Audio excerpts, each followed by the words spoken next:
తెలంగాణ కాంగ్రెస్ కొత్త కమిటీల విషయంలో పార్టీ అధిష్టానం కీలక నిర్ణయం తీసుకుందా? జంబో కమిటీలు కాకుండా విడతల వారీగా కమిటీలను వేయాలని నిర్ణయించిందా? పార్టీ ప్రక్షాళనలో భాగంగానే ఈ తరహా విధానాన్ని అనుసరిస్తుందా? ఇంతకీ పీసీసీ ఢిల్లీ పర్యటనతో కమిటీలపై క్లారిటీ వచ్చిందా? అసలు ఎప్పట్లోగా కమిటీల ఎంపిక పూర్తి కానుంది?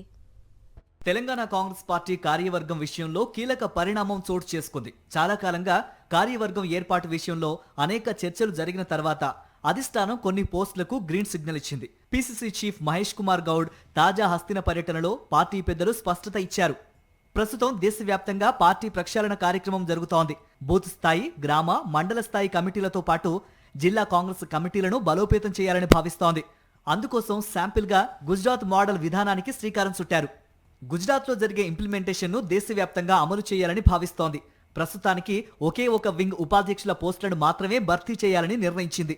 ఈ మేరకు పీసీసీ చీఫ్ మహేష్ కుమార్ గౌడ్ కు పార్టీ అధిష్టానం గ్రీన్ సిగ్నల్ ఇచ్చింది. పార్టీ నిర్మాణంలో భాగంగా రాష్ట్ర స్థాయిలో అనేక విభాగాలు ఉంటాయి.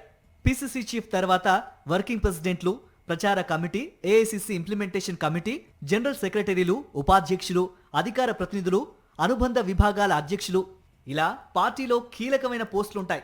వీటన్నింటినీ ఒకేసారి జంబో కమిటీగా ప్రతిసారి అధిష్టానం నియామకాలు చేసేది. కానీ ఈసారి పీసీసీ చీఫ్ ను నియమించి మిగతా కమిటీలను పెండింగ్ లో పెట్టింది అధిష్టానం. వీటి విషయంలో అనేక చర్చలు, సమాలోచనలు చేసి కొలిక్కి తీసుకొచ్చినా ప్రతిసారి ఏదో ఒక అంశం కారణంగా వాయిదా పడుతూ వచ్చింది. తాజాగా గుజరాత్ మోడల్ తెరపైకి రావడంతో ప్రస్తుతం కేవలం ఉపాధ్యక్షులను మాత్రమే నియామకాలు చేయాలని నిర్ణయించింది. ఉపాధ్యక్షుల పోస్టులలో మొత్తం 22 మందికి అవకాశం కల్పించాలని నిర్ణయించారు. ఈ 22 మందిని కూడా కొత్త జిల్లాల నుంచి ఒక్కొక్కరికి అవకాశం ఇవ్వాలని నిర్ణయించారు. ఇక మిగతా పోస్టులకు సంబంధించి గుజరాత్ మోడల్లో భాగంగా ప్రాసెస్ ను స్టార్ట్ చేశారు. ప్రస్తుతం మండల స్థాయి, బ్లాక్ కాంగ్రెస్ అధ్యక్షుల నియామక ప్రక్రియను చేపట్టారు. వీటి నియామకం కోసం ఒక్కొక్క జిల్లాకు 2 పరిశీలకులను వేశారు. వీరు వారం 10 రోజుల్లో ప్రక్రియ చేపట్టి నియామకాలను చేయాలని నిర్ణయించారు.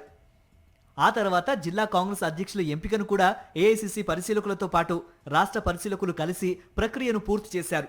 జిల్లా అధ్యక్షుల నియామకం విషయంలో ఉమ్మడి జిల్లా కేంద్రంలో ఖచ్చితంగా ఎమ్మెల్యే స్థాయి వ్యక్తులకు కట్టబెట్టాలని చూస్తోంది. ఆ తర్వాత జనరల్ సెక్రటరీలు, ఇతర పార్టీ కార్యవర్గాన్ని భర్తీ చేయనున్నారు. ప్రస్తుతం నియామకాలు చేపడుతున్న వైస్ ప్రెసిడెంట్ పోస్టులను మే 10లోగా భర్తీ చేయాలని నిర్ణయించారు. ఇక బ్లాక్, మండల స్థాయి, జిల్లా స్థాయి అధ్యక్షుల నియామకాలను మే నెలాఖరులోగా భర్తీ చేయాలని పార్టీ లక్ష్యంగా పెట్టుకుంది. జూన్ మొదటి వారంలో రాష్ట్ర కార్యవర్గం చేపట్టేలా పార్టీ కసరత్తు చేస్తోంది.